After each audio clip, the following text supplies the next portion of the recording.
আমাকে হঠাৎ করে একবার ফোন করলেন কি যে আমি তো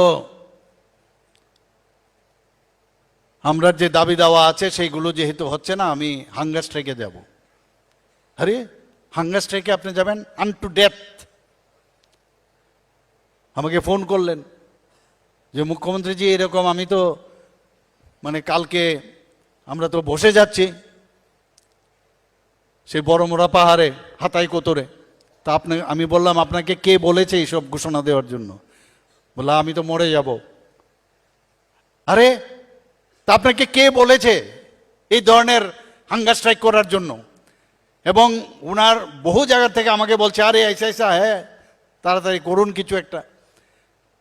তারপর আমি বললাম যে ঠিক আছে, আমি কিন্তু হেল্প করেছি বারবার। দেখুন ওই সময় সমস্যা হচ্ছিল, কারণ কোনো অবস্থায় এই রোমান স্ক্রিপ্ট আমাদের কেন্দ্রের নির্দেশে সেটা হবে না। এটা আমার ব্যক্তিগত বিষয় নয়, আমার ব্যক্তিগত বিষয় না। আমি এই আমাদের কেন্দ্রীয় নেতৃত্বের নির্দেশে আমি বলেছি হবে না, ওনারাও জানেন।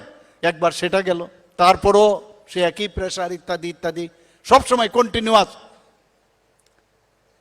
তারপর আমাকে যখন বললো, আমি তখন দিল্লির সাথে আমি কথা বললাম। আমি বললাম আরে বিপদ হয়ে যাবে, তাড়াতাড়ি কিছু করতে হবে। ওই তারপর ফোন গেল, আরে দারুণ দারুণ একটা ফোন আসছে। বললেন যে আপনার দেখেননি ফোন আসছে। তো ফোনে কথা বললেন, আরে রুকো মুঝে দিল্লি বুলায়া। কিন্তু দিল্লি বুলাইয়া এ কোন কাম কিয়া হ্যায়? আমি করেছি, ওনাকে হেল্প করেছি, সাহায্য করেছি আমি।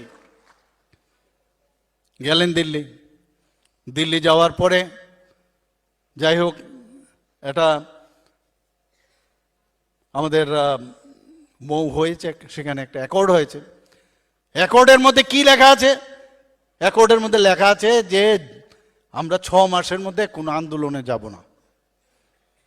তুমি ডে 1 থেকে এই স্ক্রিপ্ট নিয়ে ছেলেদের বসিয়ে দাও, যখন এই বিধানসভা থাকে বসিয়ে দাও।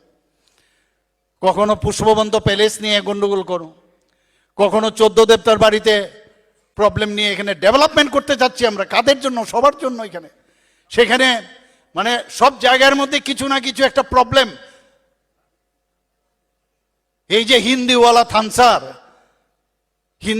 থানসার এই যে একটা প্রবলেমেটিক যে ত্রিপুরার জন্য, আমি দুঃখ হয়।